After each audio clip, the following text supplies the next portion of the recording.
He doesn't see her as a woman. At first, he sees her as stolen bloodline.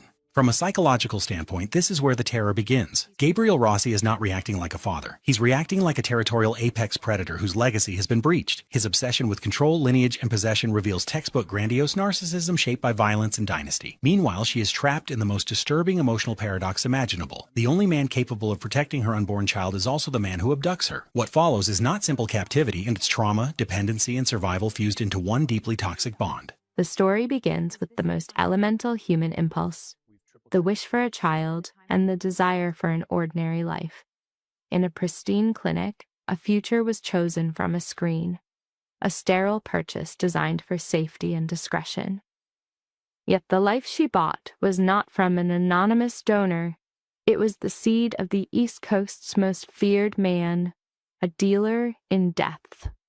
The moment the underworld learned she was carrying the heir to his violent empire, the peaceful blueprint of her existence was marked for ruin. She thought she had acquired a dream, but had instead launched a war, with ground zero at the Lane Institute of Family Planning in a gleaming Boston tower. The clinic was so discreet it never advertised. Access was granted only by referral. For Scarlett Hayes, an architectural conservator of 32, it took 6 months and a vast sum of her life's savings to get an appointment.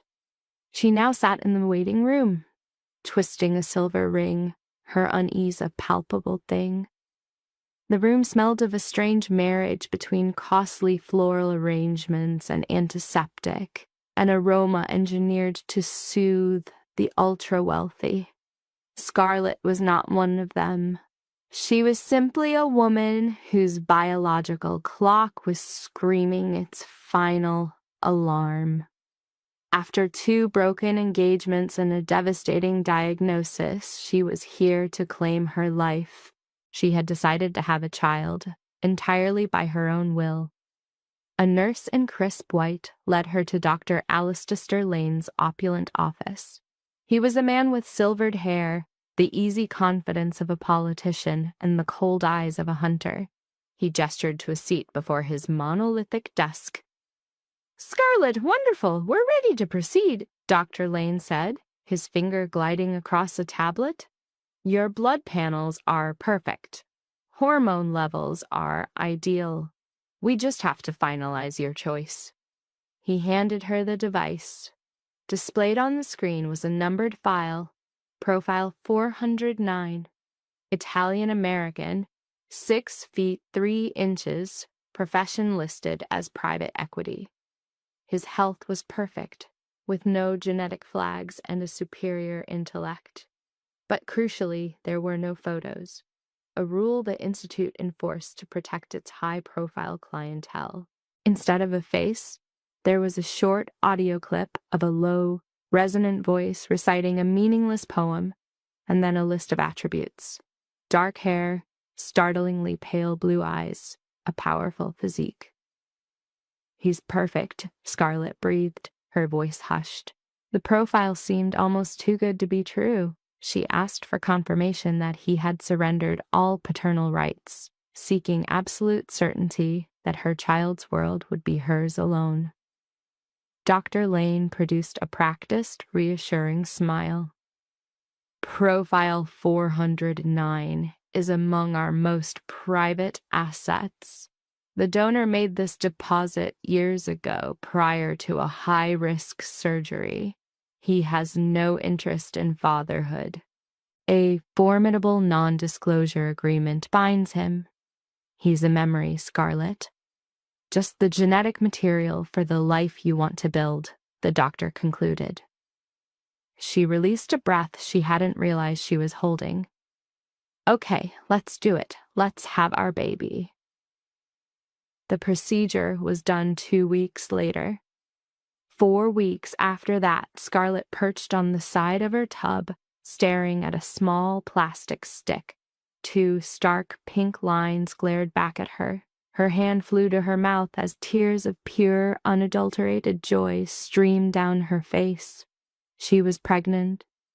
The next 4 months passed in a happy blur of vitamins, ultrasound scans, and painting the nursery of her Cambridge home a gentle, creamy yellow. At 18 weeks, she felt the first delicate flutters. A boy, it would be a son. She had never known a happiness so complete. She lived inside a flawless, peaceful bubble. She did not know, of course, that a bullet was about to burst it. You see, Gabriel Rossi did not deal in memories. He made ghosts. 30 miles from Scarlett's quiet sanctuary in the cavernous, dank basement of a waterfront warehouse, the air was thick with the scent of fear and spilled blood. Gabriel, the head of the Rossi family, casually flicked a single drop of blood from the sleeve of his Tom Ford suit. He was 34 with a chillingly calm presence, and he ruled the city's criminal landscape with an iron grip. A terrified, bloodied accountant was strapped to a chair before him. "I'm going to ask you only once more, Ree." Gabriel's voice was a low, controlled vibration. "What happened to my money?" The $3 million intended for laundering through his network of clinics had vanished. "Lane," the accountant choked out through a mouthful of blood. It was Dr. Lane. He had massive gambling debts. The Irish were on him. He siphoned the funds, Mr. Rossi. He drained the accounts to pay them off. Gabriel's pale blue eyes narrowed slightly. Dr. Aleister Lane. Gabriel was an investor at the Institute, using it as a sophisticated cover for his operations. But his ties to that clinic were also far more intimate. 5 years prior, before a surgery that almost crippled him, Gabriel had left genetic material in their storage. It was a contingency his father insisted upon to ensure the Rossi name would continue even if he died on the table. The surgery was a success, and Gabriel had long since forgotten the deposit even existed. "Silas," Gabriel said quietly to his second-in-command, a massive figure lurking nearby, "take care of Ree, and get the cars ready. We're going to pay a call on Dr. Lane." An hour later, the elegant glass entryway of the Lane Institute imploded. It was past midnight. The building was dark, but Gabriel and his 3 men disabled the security systems with savage efficiency. They discovered Dr. Lane in his office, desperately shoving stacks of cash into a leather satchel.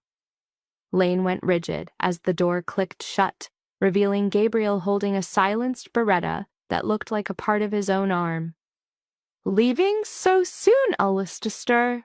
Gabriel asked, his tone dangerously light. "Gabriel, Mr. Rossi, I can explain the money. It's just a mix-up. I was going to pay back every last dollar." Gabriel raised a hand, cutting him off. "The money doesn't concern me, Aleister. $3 million is pocket change. What I demand is loyalty, and you have betrayed mine." He gave a short nod to Silas, who smashed Lane's face into the polished desktop. On the office computer, Silas accessed the clinic's protected database. "Pull the inventory," Gabriel instructed. "I want a full accounting of what this leech has been peddling." Silas's fingers blurred over the keys, shattering the encryption within seconds. Lists of client names and biological data filled the monitor. Then, abruptly, Silas froze. His entire form became completely still. "Boss," Silas said, his voice strained and unfamiliar, "you better look at this." Gabriel moved behind the desk. Displayed on the screen was the access history for Vault 7. Gabriel's own, highly secured vault. Asset profile 409.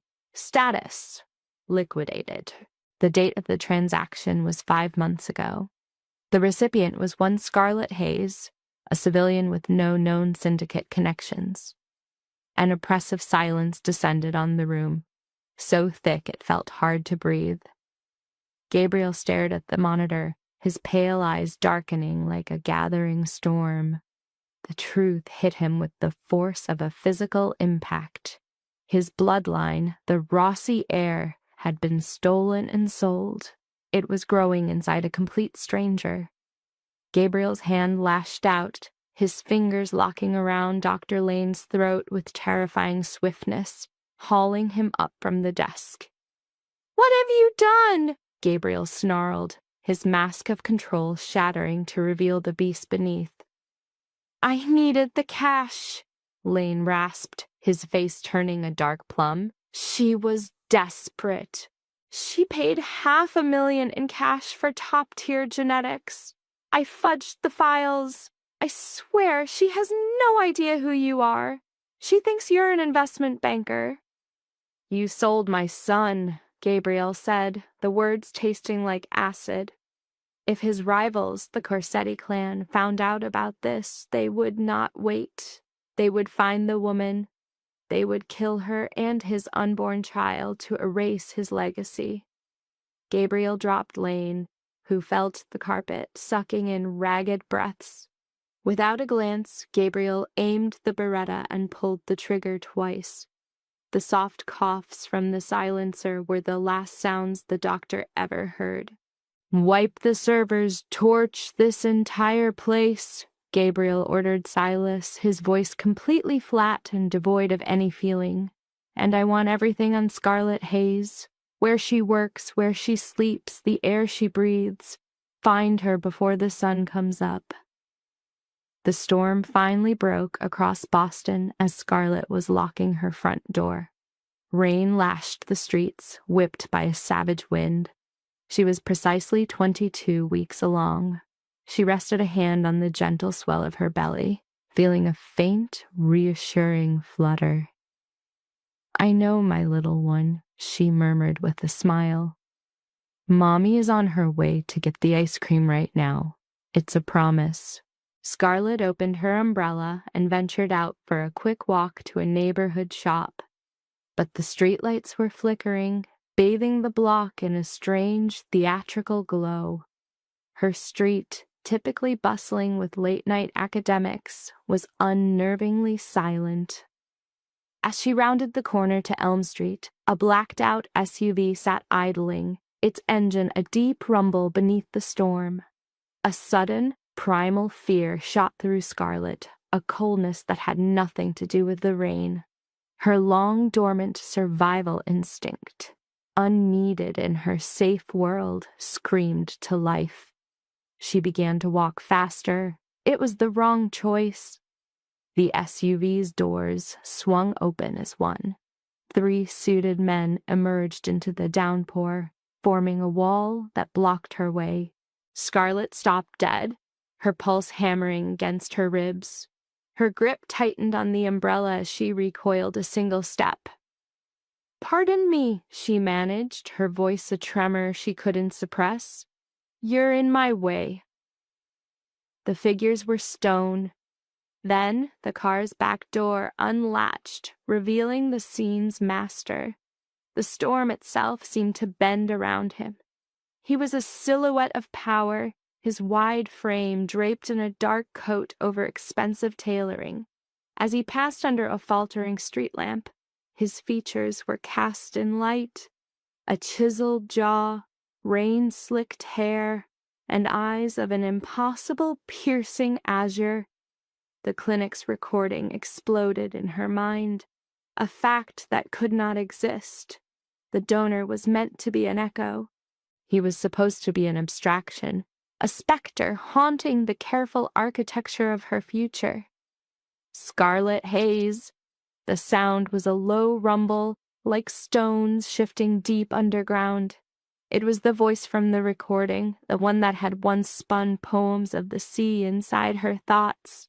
Now all its heat was gone, replaced by a cold, absolute command. "Who are you?" she challenged, her hands flying to shield her belly as she looked away. "How do you know who I am?" Gabriel strode closer. A predator's gaze swept over her, the drenched coat, the naked fear in her eyes, and then locked onto the curve of her abdomen. His. A fierce, possessive instinct roared to life within him. "I am Gabriel Rossi," he stated, stopping exactly 2 feet away. Even the downpour appeared to shy away from him. "And you," he went on, are carrying what is mine. Breath caught in Scarlett's lungs. Rossi, the name struck her like a physical blow. In this city, Rossi was synonymous with control. Over the waterfront, the labor guilds, the very pulse of politics, they were the mafia, pure and simple. No, she breathed, a denial whispered on instinct as she backed away. The umbrella fell from her fingers, its clatter loud on the wet ground. No, it's a mistake. I went to a clinic. An anonymous donor was compensated. The file said... The file was a lie, Gabriel cut in, his voice a blade of silk. Dr. Lane cleared his debts with what wasn't his to sell. He sold you my bloodline. Your perfect dream was built by a petty criminal. And this evening, he paid for it with his life. His meaning slammed into her, brutal as a fist, paid with his life. Primal fear swallowed every rational thought. Scarlett turned and fled, a desperate sprint into the heart of the storm. The slick pavement meant nothing. Only escape mattered. She didn't make it 15 feet. A blur of motion and strong arms wrapped around her middle, carefully avoiding the swell of her stomach, hoisting her off the ground like a doll. A raw scream ripped from her throat as she thrashed. A wild thing caught in a trap, her fists beating against solid muscle. "Let me go! Somebody help!" she shrieked, kicking uselessly. Gabriel pinned her arms with a grip of iron, yet his hold was meticulously gentle around their child. "Stop fighting, Scarlett. If I meant you harm, you'd already be gone." He carried her to the vehicle and placed her inside the plush leather interior. He slid in after her. The heavy door's closure was a final, sound-dampening thud that cut off the storm and her screams. Up front, a man named Silas locked the doors and the SUV surged from the curb with cold precision. Scarlett retreated to the far side, her breathing hitched and broken, tears and rain mixing on her cheeks. "What will happen to us?" she wept, her hands protectively wrapped around her belly. "I swear I didn't know. Take the money. I'll vanish. I'll sign anything. Just let me have my child." Gabriel shed his wet coat, his face unreadable as he watched her come apart. A civilian caught in a war she didn't know was being fought. "You don't understand the situation you are now in," Gabriel stated, his calm voice laced with menace. "In my life, blood is wealth. Blood is strength, and blood is always a liability. The instant the Corsettis find out a Rossi heir is carried by an unprotected woman, they will send men to carve that baby out of you." A strangled sob broke from Scarlett as she covered her face. It was a waking nightmare, a hell she couldn't escape. "You wanted a donor, Miss Hayes," Gabriel continued, his presence filling the space between them. The scent of rain and costly cologne grew stronger. "You chose a monarch instead, and my heirs are not brought up in unsecured walk-up flats." "Then what's your game?" she shot back, terror and rebellion warring in her eyes. "Lock me up and take my baby when it's born." "My game," Gabriel amended, "is keeping you alive. From right now, you don't exist. Your home will be emptied. Your job will get a notice of your immediate transfer overseas. You are now the property of the Rossi family." "You can't do this. It's abduction." "It's protection," Gabriel countered, his tone glacial as he watched the blurred city lights pass by the dark glass. "Welcome to the family, Scarlett." The vehicle cut through the darkness, aimed for the reinforced gates of the Rossi estate. A shiver racked Scarlett's body, her hand shielding her stomach in the car's heated cabin. She'd spent everything she had to build a quiet, ordered life. Instead, she'd bought herself a beautiful prison, locked by the monster who was her child's father. She woke to the smell of coffee and a deep, unnerving quiet in a room far too large. Morning sun poured through massive panes of glass, forcing her to squint. For a single blessed moment, her memory was blank. Then the full horror of last night came crashing down. This wasn't her apartment. It was a cavernous suite, something from a feature on contemporary fortresses. The room was walled in rich, somber walnut. The sheets felt impossibly fine, and the door was locked from the outside. Scarlet sat up, her hand instinctively going to her belly. "We're okay," she murmured to her baby, a slight tremor in her tone. "We're still safe." On the beside table sat a silver tray with hot decaf, a dish of sliced fruit, and, with unnerving familiarity, the exact prenatal vitamins she used. Next to them was the lotion from her vanity. Her sanctuary had been completely invaded. They had boxed up her life while she was unconscious. A soft click announced the heavy door swinging open, revealing Gabriel Rossi in an impeccable charcoal three-piece suit, sans tie. He looked less like a thug and more like a ruthless corporate raider, which he was in his own way. "Morning," Gabriel's baritone filled the vast space. He didn't ask how she slept. He just walked to the window, took a seat in a leather chair, and watched her with those cold, azure eyes. "You can't keep me," Scarlet stated, pulling the sheet up to her neck, faking a courage she did not possess. "I have a job, a life, doctor's visits, people will notice I'm gone." "Your office got an email from you at 6 a.m., Gabriel answered coolly, settling one leg over the other. "You took a well-paid, urgent job restoring a chateau in Switzerland. Your lease is broken, the penalty paid.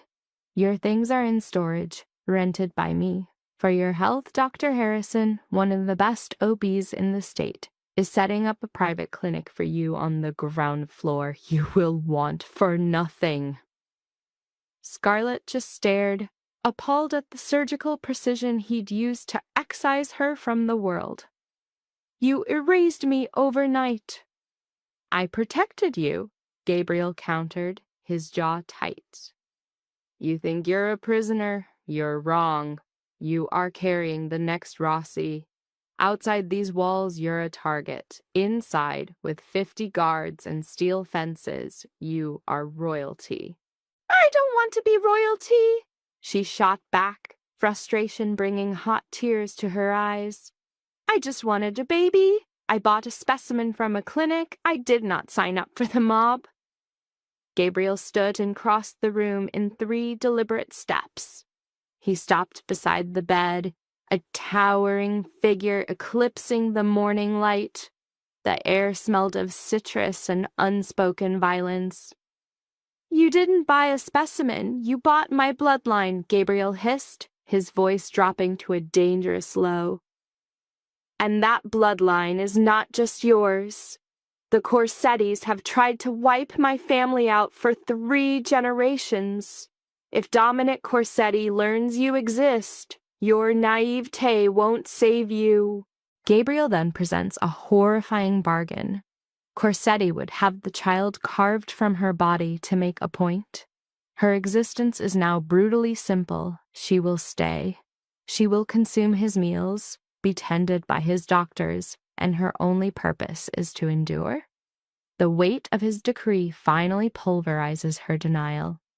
She searches his eyes and finds nothing but a stark, merciless truth.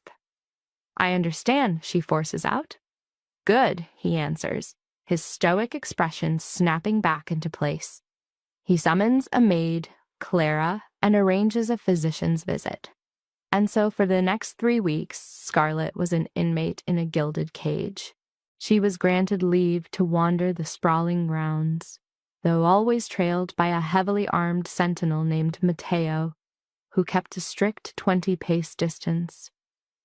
A private chef was hers, as was a personal pool and a library filled with rare volumes Gabriel had acquired for her. He handled her like a priceless, volatile investment, making inquiries twice daily with clinical questions about the fetus's condition.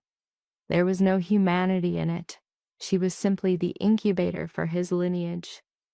But Scarlett is an architect. She is trained to see structure and to find the fractures within. She studied the staff, cataloged the guard shifts, and built a mental blueprint of the estate.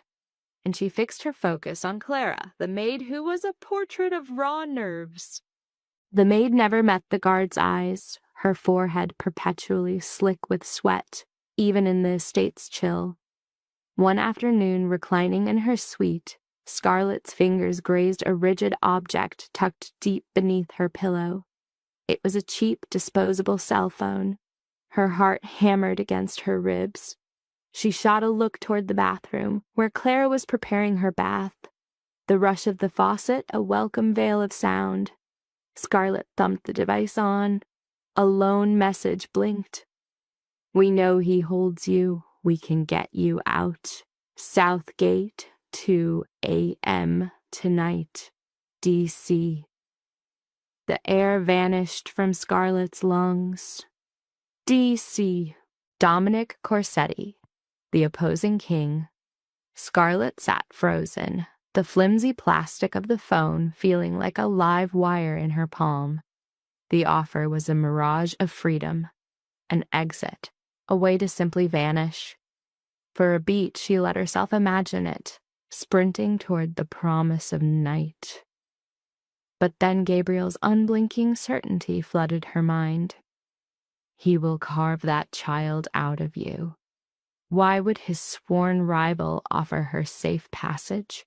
He wouldn't. He would cripple Gabriel by erasing his heir before it could be born. This wasn't a rescue operation, it was an invitation to a double execution for herself and her unborn son. Scarlett got to her feet. She dismisses the thought of a hurried bag, of a secret 2 a.m. flight.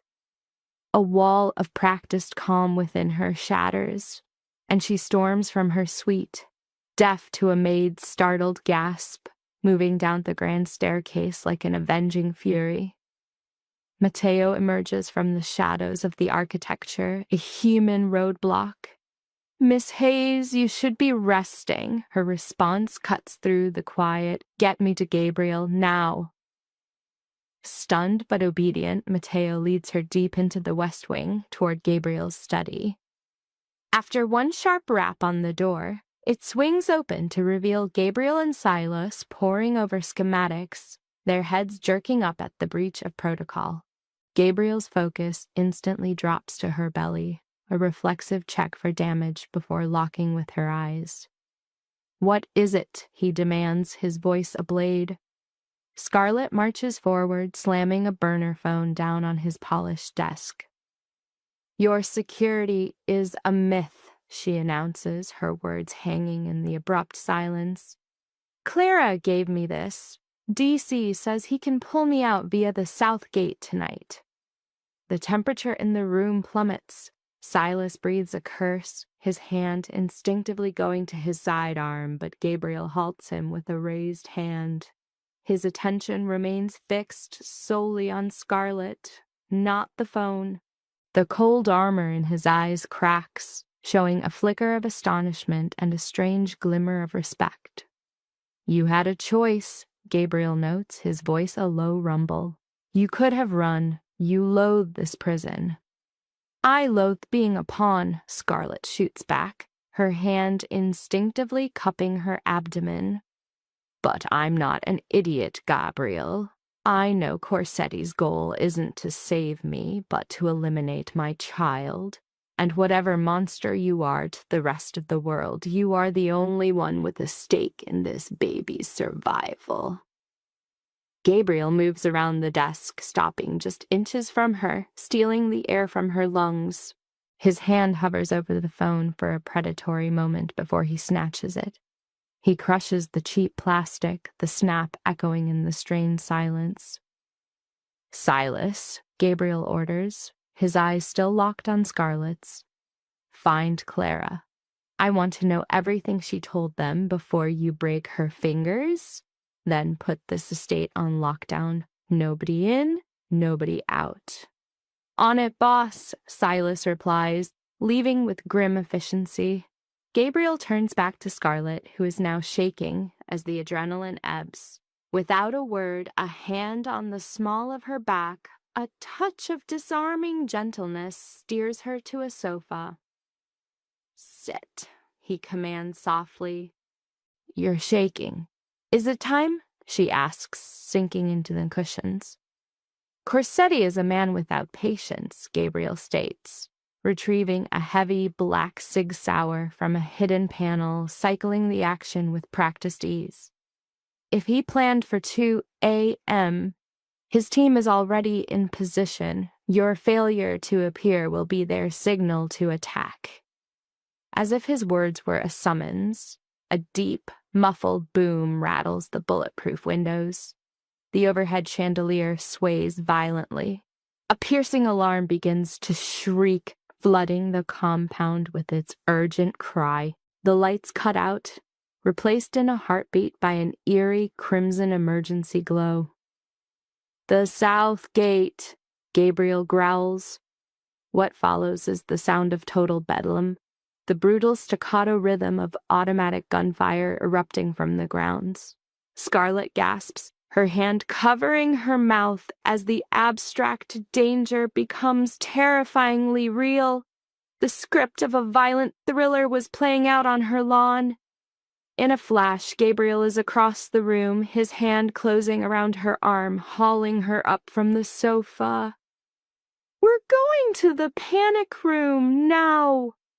He pulls her into a corridor, now choked with disciplined chaos, as his men rush past, barking orders into air growing thick with the haze of cordite. They hit the main foyer, just as the massive front doors shudder from a heavy impact. Move, Gabriel barks, shoving Scarlet behind him as he brings his pistol up. They sprint to a hidden doorway behind a medieval tapestry. He taps in a code. A thick steel slab slides open. He pushes her inside just as the mansion's main doors splinter into 1,000 pieces. Gabriel fires 3 precise shots into the breach, dropping a masked intruder before spinning into the safe room and hitting the lock. The door seals with a deafening finality, casting them into darkness before the bunker's independent power kicks in. The room is a compact concrete box packed with survival gear. After the firefight, the sudden oppressive silence is a shock. Scarlet sinks down the cool wall, pulling her knees to her chest in a primal gesture of self-defense. Gabriel is already at a bank of monitors, his eyes scanning feeds of the battle raging on his property. He is a general watching the board, his face a mask of cold fury. Suddenly, Scarlet lets out a sharp, pained gasp, her hands flying to her abdomen.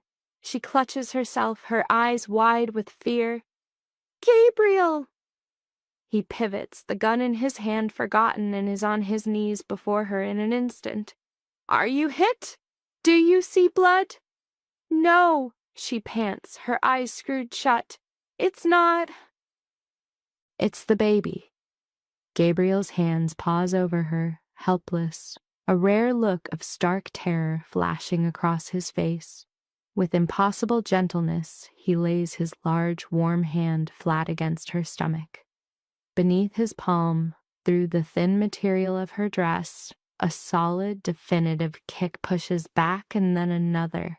Gabriel goes utterly still. The sounds of the war raging above them simply cease to register. He stares at her belly, his blue eyes wide with shock, completely undone by the life announcing its presence against his skin.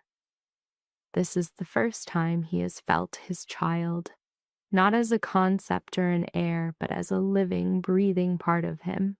He lifts his head, his gaze finding Scarlet's, which are brimming with tears. In the faint, crimson light, the lines between the ruthless crime lord and the captive mother blur into nothing.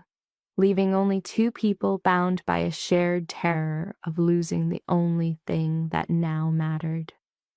For one suspended second inside that concrete tomb, the battle outside became meaningless. Gabriel Rossi, a man whose life was a series of cold, hard calculations, was utterly incapacitated. His hand stayed pressed to Scarlett's stomach, his entire being focused on the point where his unborn son had just made his presence known. Another small push met his palm. It was a silent act of defiance against the chaos trying to consume them. He pulled his hand away, looking at his own palm as if it had betrayed him. In that moment, the ironclad composure of the Rossi patriarch began to splinter, revealing the man inside. He looked at Scarlett, a trembling shape against the cold wall, trying to make herself small. "Did you feel that?" she asked, her voice a thread of sound over the bunker's low hum. "I felt it," Gabriel confirmed, his voice rough with an emotion he couldn't identify. "This was never about a contract. It's about a life. His life." He stood, the weapon on his hip forgotten, his entire bearing shifting from that of a captor to that of a protector. "You're safe, Scarlett. I am betting my life on it. You are safe." Before the words could settle, a heavy impact shuddered through the bunker's colossal steel door. The tactical radio on Gabriel's hip hissed to life. "Boss," Silas's voice, frayed but controlled, cut through the quiet. "Hostiles are down or gone. We lost 4. Perimeter's locked, but the main house is a total loss." The warmth in Gabriel's face vanished, replaced by the cold granite of command. "Copy. Get the cars ready. We're moving." He offered a hand down to Scarlett. She stared at it, broad, scarred, a weapon in itself, and for the first time saw not a monster, but her only way out. She took his hand, and he lifted her to her feet with a grip that was surprisingly gentle, aware of her fragility. Gabriel tapped in the code, and the massive door slid open with a pneumatic sigh, revealing absolute carnage in the main hall. Scarlett gasped, her hand instinctively covering her mouth. The rich walnut walls were shredded by gunfire. The ancient tapestry that had hidden the entrance now lay in a smoldering heap. Under the pulsing red emergency lights, shattered glass from the front windows crunched like broken ice. The air was a thick cocktail of cordite and blood.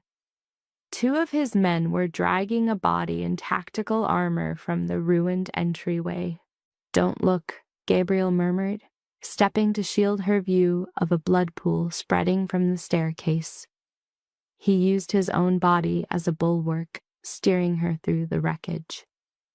Outside, the storm had broken, leaving behind a cold, wet chill. A convoy of 3 armored black Maybachs sat idling in the drive, headlights slicing through the gloom. Mateo stood by the middle car, an M4 carbine held across his chest. He swung the heavy door open as they approached. Gabriel helped Scarlett into the supple leather seat, then slid in beside her. Silas took the front. "Where are we going?"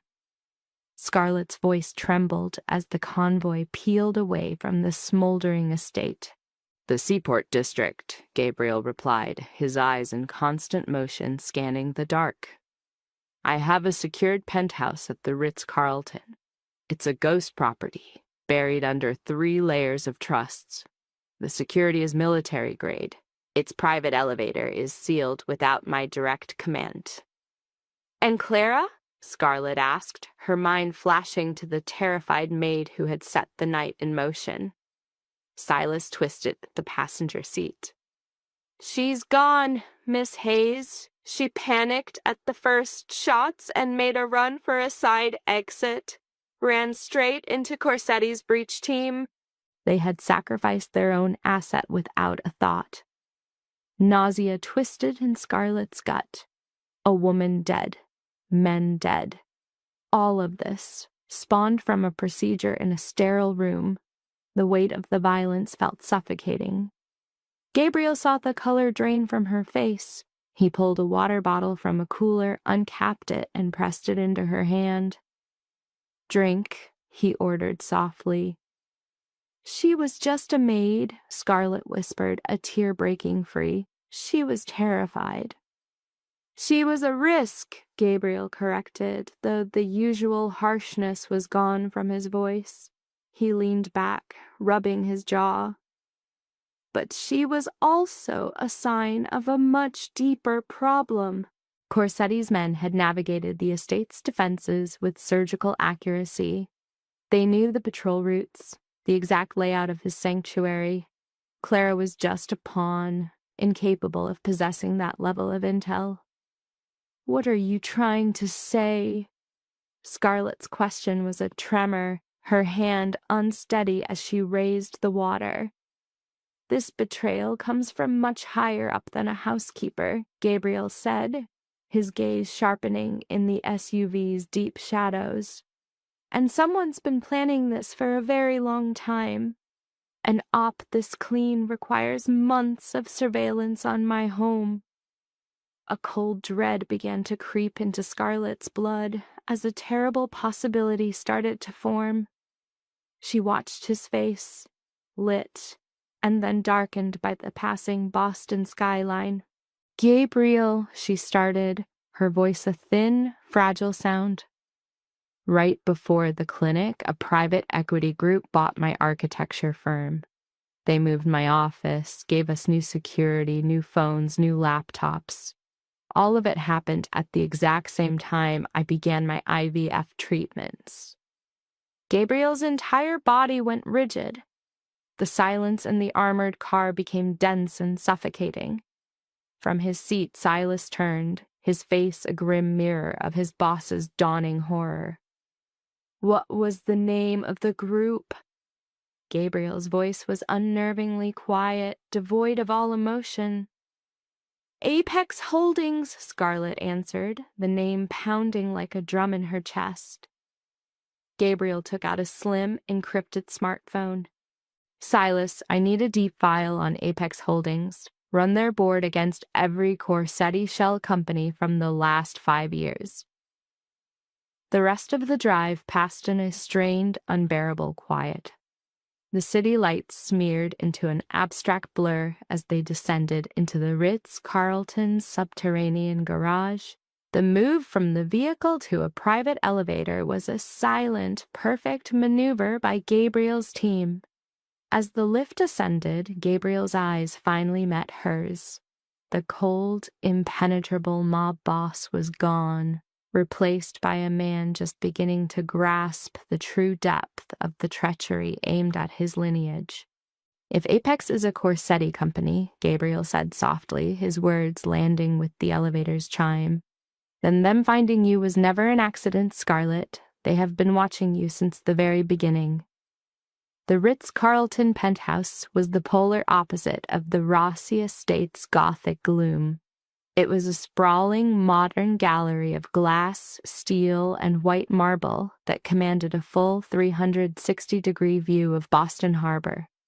But for all its clean beauty, the reinforced doors and armed guards at every entry confirmed that Scarlett had only been transferred from one luxurious prison to another.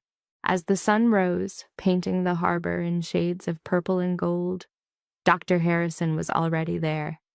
Escorted by guards, the physician quickly assembled a mobile medical unit in the massive master suite. Scarlett lay on the bed, her hands twisting in the sheets as Dr. Harrison moved the cold wand of a fetal Doppler across her belly.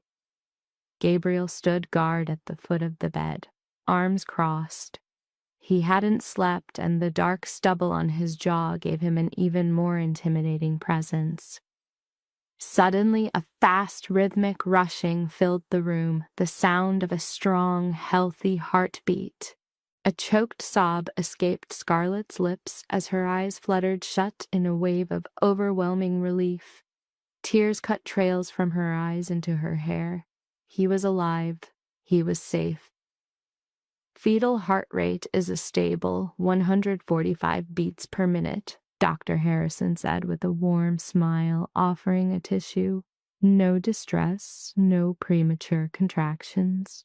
The baby came through the ordeal beautifully. You, Miss Hayes, are showing elevated blood pressure. I'm ordering strict bed rest for the next 48 hours. Gabriel gave the doctor a sharp, final nod. Mateo will escort you out. The equipment stays. When they were alone, Gabriel walked to the floor-to-ceiling windows, his stare fixed on the city awakening below. The tension radiating from him was a tangible force in the room. Scarlet sat up, clutching her silk robe tighter. The night's attack had fundamentally changed the space between them. Their animosity had been cauterized by a shared animal instinct to survive. Did Silas find anything on Apex Holdings? Scarlet's question softly broke the silence. Gabriel kept his back to her, facing the harbor.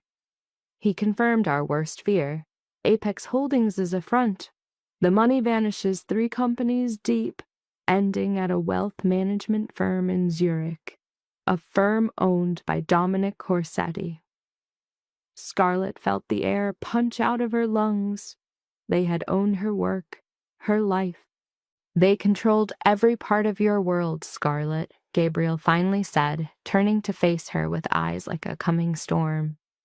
They ran your building's security. They read your work emails, listened to your calls. The instant you searched for a fertility clinic, they knew. Defying the doctor's direct order, Scarlet swung her legs over the side of the bed. Her mind, designed for blueprints and load-bearing walls, was now constructing a horrifying new architecture of conspiracy. She rose, crossing the heated marble floor to him. "Wait," she whispered, her brow creased with focus. "You told me Dr. Lane sold my embryo to pay an Irish mob debt." That was the story Reese built from the ledgers, Gabriel confirmed, his jaw tight. The accountant saw the paper trail. But Reese only saw the story Lane wanted him to see, Scarlet countered, the conclusion hitting her with the force of a blow. She grabbed Gabriel's arm, her fingers digging into his suit jacket. "Think about it, Gabriel. If Corsetti owned my firm, if he was watching my every move, what are the chances that I would just randomly pick the one clinic that had the Rossi sample where a doctor would somehow make that exact impossible mistake?" Gabriel's eyes widened as the chilling, insane logic of her words began to lock into place. "Are you saying this wasn't an accident?" "I'm saying I was targeted," Scarlet breathed, a chill tracing her spine. "I'm 32, no partner, no close family. I live by myself in a small townhouse with minimal security. I was the perfect, unprotected mark." She moved to the glass desk holding a dossier of the clinic's hacked financials. She rifled through the documents until she found the master ledger, a finger dragging down the rows. "Look," she insisted, waving Gabriel closer. He leaned forward, his chest brushing her spine, sending a shock through her she fought to conceal. "These transfers," Scarlet began, tapping a series of large payments to Dr. Lane's foreign accounts. $3 million, sent 6 months ago, right after my first appointment. But look at the routing codes. This isn't from the Irish syndicate. They use specific crypto tumblers out of Dublin." Gabriel saw the alphanumeric string, his mind recognizing the financial signature. The Caymans. That prefix is from a bank used solely by the Corsetti family. "Lane didn't sell your legacy for a gambling problem," Scarlet uttered, her voice a horrified whisper. "Corsetti paid him for it. Corsetti gave Dr. Lane $3 million to steal your secured file." implant it in a completely exposed civilian, and then set her loose. A heavy silence descended on the penthouse, thick with the audacity of the scheme. Dominic Corsetti didn't just want the Rossi line ended. He had created a personal spectacle for Gabriel. He needed the child born utterly defenseless, cut off from any Rossi protection, allowing Corsetti to kill them both with ease. The final demonstration of his power. Gabriel's hands seized the desk, his knuckles bleached white. A guttural sound vibrated in his chest, the noise of absolute murderous fury. He had been thoroughly outmaneuvered, with Scarlet as a pawn in a war she never knew was being fought. "You were the bait," Gabriel bit out, the words tasting of poison. He saw Scarlet's pale face, her terror-filled gaze, and the automatic way she covered her abdomen. She hadn't acquired a genetic sample. She'd been led into a psychopath's perfectly laid snare. "He used me to carry your son just so he could execute him to ruin you," Scarlet sobbed, her composure finally shattering. She staggered back from the desk, her breaths coming in short, painful gasps. I was an incubator for his vengeance." In a movement so fast it startled her, Gabriel crossed the space, gathering her into his arms. It wasn't a gentle hold, but a raw, claiming instinct. He surrounded her, his face buried in her hair as her cries broke against him. He held her firm, a human bulwark against her rising panic. "You are not an incubator," Gabriel growled into her ear. "You are the mother of my son, and Scarlet, you have my word." By the end of this week, Dominic Corsetti is going to choke on his own blood. For the first time, Scarlet wrapped her arms around Gabriel, holding on to him. In this brutal, frightening new world, the ruthless mob boss was her only safe harbor. Suddenly, the piercing ring of a phone shattered the stillness. It wasn't one of Gabriel's burner phones. It was the heavy, encrypted satellite phone Silas had left, the line for syndicate emergencies only. Gabriel pulled back from Scarlet, his face becoming an unreadable mask. He walked to the desk and glanced at the glowing screen. There was no caller identification, just a string of zeros. He put the call on speaker, and the air in the room grew thick with menace. "Rossi," Gabriel said, his voice deadly calm. The sharp sound of a lighter, then the slow exhale of a cigar, came through the line. "Gabriel," a sleek, cold voice replied. "I hear you've moved the woman to the Ritz. An elegant choice, much better than that old fortress of yours." Scarlet's blood ran cold. It was him, Dominic Corsetti. "You broke the code, Dominic," Gabriel stated, his free hand clenching so hard that his nails dug into his skin. "You involved blood. The commission will not approve this." Dominic chuckled. The threat was delivered with a cold, hollow tone.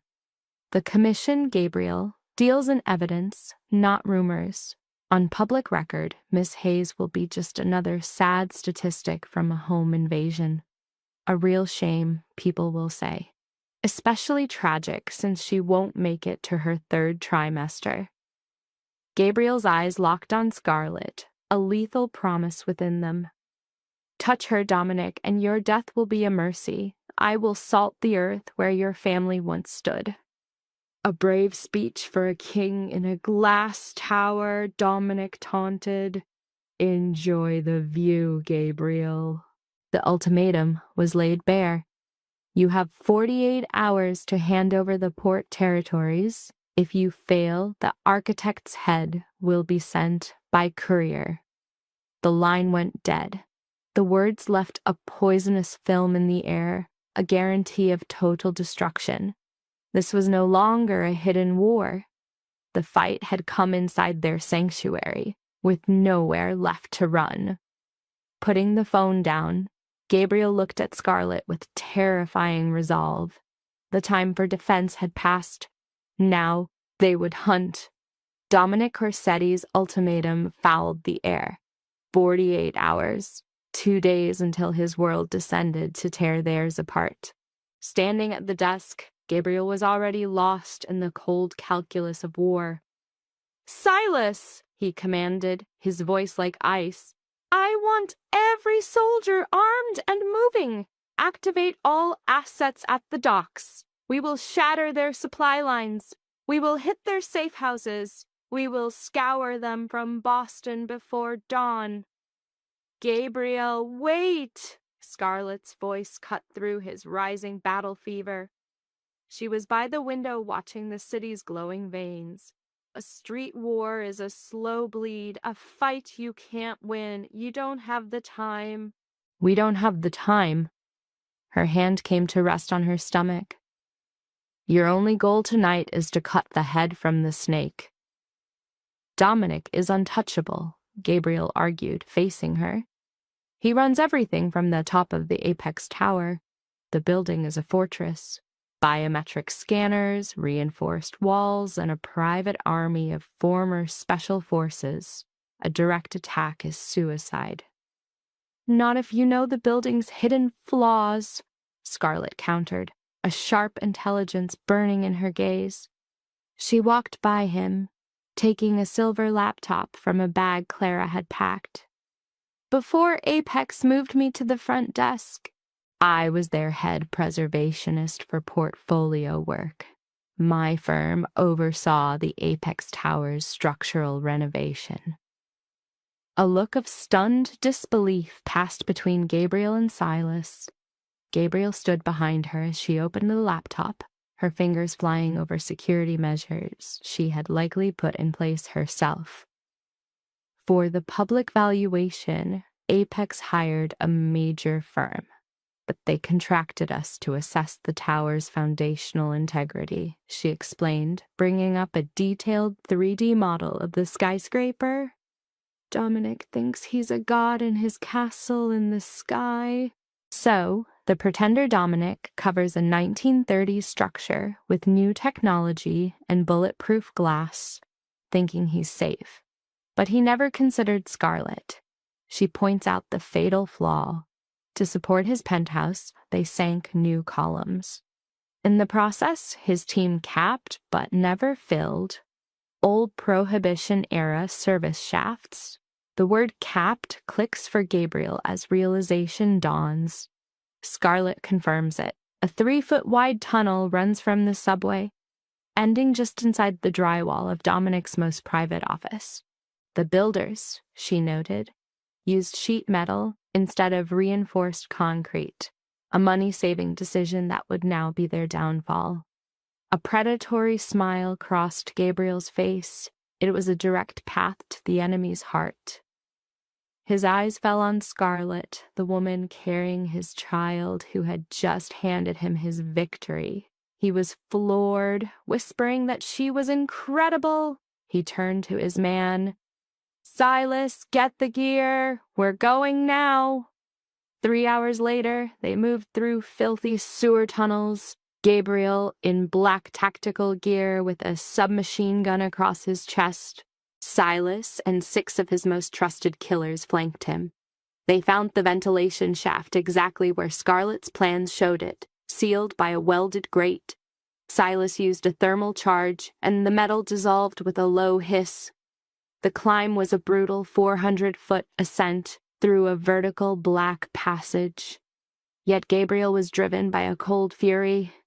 He saw Scarlett in the safe room, their unborn son used as leverage. Dominic Corsetti had made this fight for survival. The war would be settled tonight. At the top of the shaft, they stopped behind the thin, sheet metal wall separating them from their target. Gabriel could hear voices. He gave a hand signal, and his team moved into position. Silas planted a breaching charge. Gabriel's countdown was silent. 3, 2, 1. The explosion was a contained blast, ripping the metal and a chunk of wall inward in a spray of shrapnel. Gabriel stepped through the smoke, a specter of vengeance. Dominic's security, watching the normal entrances, was completely unprepared for an assault from inside the room. Gabriel's team moved with surgical precision, the whisper of silenced weapons the only sound as men crumpled to the floor. In the aftermath, only Dominic Corsetti remained. Trapped behind his desk, a golden revolver shook in his hand, his gaze fixed on the raw cavity torn in his fortress wall. "How?" he choked out, a guard's blood spattering his tie. "Impossible." Gabriel advanced, weapon down, his stare a promise of the end. "You bought the building, Dominic, but you never learned its secrets." Dominic's pistol wavered.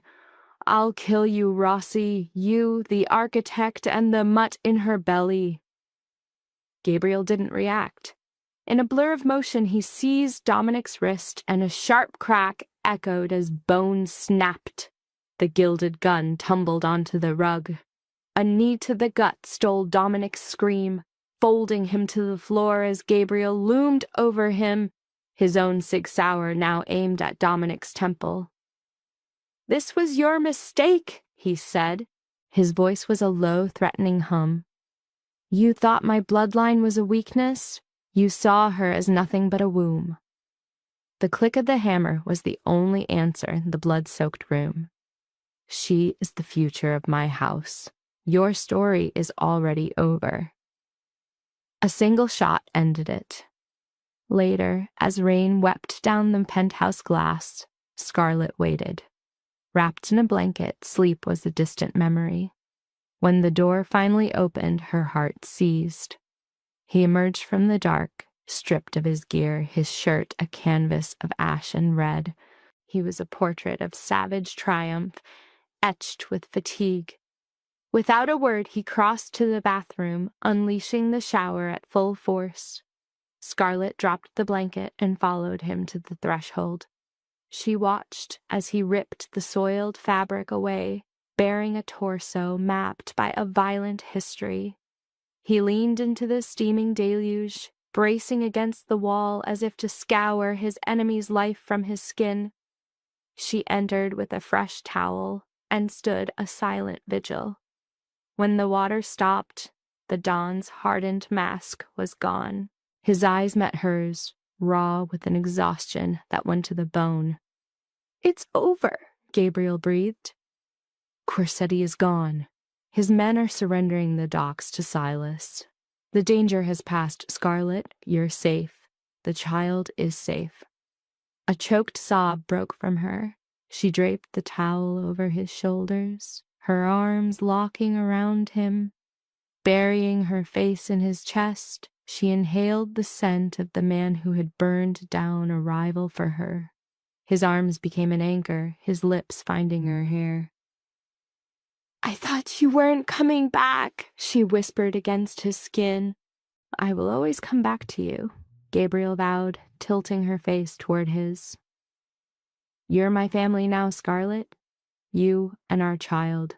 No one gets near you again." 4 months later, the maternity wing was a fortress. Guards in sharp suits stood watch, their presence an unspoken warning.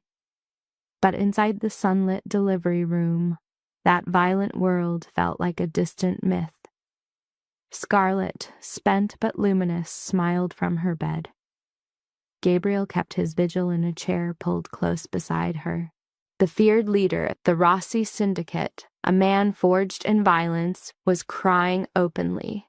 In his arms, he cradled a tiny blanketed bundle, a son with a tuft of black hair, and Gabriel knew his own pale blue eyes. "He's perfect," he managed, his voice thick with awe as he gently stroked the infant's cheek. "Absolutely perfect." "He has your scowl," Scarlett teased, her hand covering his. Gabriel looked at her. In the last 4 months, the cage was gone, replaced by a throne they shared. He'd been there for every doctor's visit, read every book, and let her breach his defenses one by one. She was no longer his captive, but his queen. "What's his name?" he murmured, kissing her forehead. Scarlet looked at the man who had bought her, battled for her, and somehow earned her loyalty. "Leo," she answered softly. "Leo Rossi. It means lion." A true, unguarded smile transformed Gabriel's face. "Leo, the heir." He spoke to his son. "One day, you'll own this world, little lion. But for now, sleep." Scarlet relaxed as Gabriel placed their son in her arms. 9 months before, she had walked into a clinic wanting a quiet life and a child. She had acquired a crime lord, an empire, and a legacy of blood. But as Gabriel's arms created a fortress around them, a shield from the world, she knew she wouldn't trade this dangerous, broken family for anything. Scarlet Hayes had tried to purchase a baby at the Lane Institute. With a checkbook and a hope, she had instead bought an entire criminal dynasty and ignited a war. From a storm of betrayal and violence, an improbable alliance was born.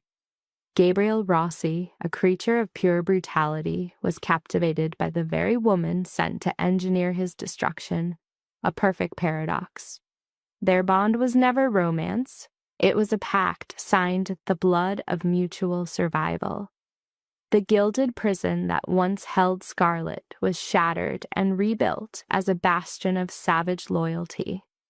In its walls, she found the family she had craved, a clan more fiercely protective and beautifully unhinged than she could ever have imagined. From a clinical perspective, the story is a rich case study in coercion, attachment, and survival cognition. Gabriel presents the behavioral profile of a highly controlled, high-functioning, organized crime leader with strong narcissistic structuring. He is possessive, dominance-oriented, and deeply invested in legacy. However, unlike the cartoon psychopath archetype, he is not emotionally empty. His emotional life is compartmentalized. That distinction is critical. He does not lack attachment. He has merely fused attachment with control. Scarlet, meanwhile, enters the story as a civilian under acute traumatic destabilization. Her autonomy is erased almost overnight. Home, employment, medical care, movement, and identity are all reorganized by an outside authority. Under normal psychological conditions, this would create severe disorientation, dependency pressure, and compliance adaptation. Many viewers would simplistically label her later reliance on Gabriel as weakness. Clinically, that would be inaccurate. Why? Because the human nervous system prioritizes survival over ideological consistency. Once a person recognizes that the environment contains multiple threats, the mind begins ranking danger rather than rejecting all danger equally. Gabriel is her captor, yes, but Corsetti is annihilative. That distinction changes her psychological calculus. She does not bond with Gabriel because captivity is romantic. She bonds because he becomes the most reliable barrier between her and extermination. This is where the life lesson deepens. People in traumatic environments often mistake adaptation for moral failure. In reality, adaptation is frequently the nervous system's most intelligent response. Scarlet's turning point is not surrender. It is discernment. She identifies the fake rescue, predicts predatory intent, and chooses the option most likely to preserve life. That is not passivity. That is high-level situational cognition under stress. Gabriel also undergoes a notable shift. Prior to the child becoming psychologically real to him, he frames Scarlet primarily as a protected asset. After contact with the unborn child, his language and posture change. The object becomes relational. In psychiatric terms, abstraction gives way to embodiment. Once a person stops being symbolic and becomes emotionally specific, cruelty becomes harder to maintain without fracture. The lesson here is stark but useful. Trauma distorts perception, but it can also sharpen it. Survival does not always look noble. Sometimes it looks like alliance with an imperfect protector, emotional dependence under duress, or attachment formed in morally compromised conditions. The key question is not whether the bond is pure. The key question is whether the individual remains capable of judgment. Scarlet does. That is why she survives psychologically, not just physically. Awareness is what keeps adaptation from becoming total captivity. In dangerous systems, the mind's greatest defense is not innocence. It is clarity.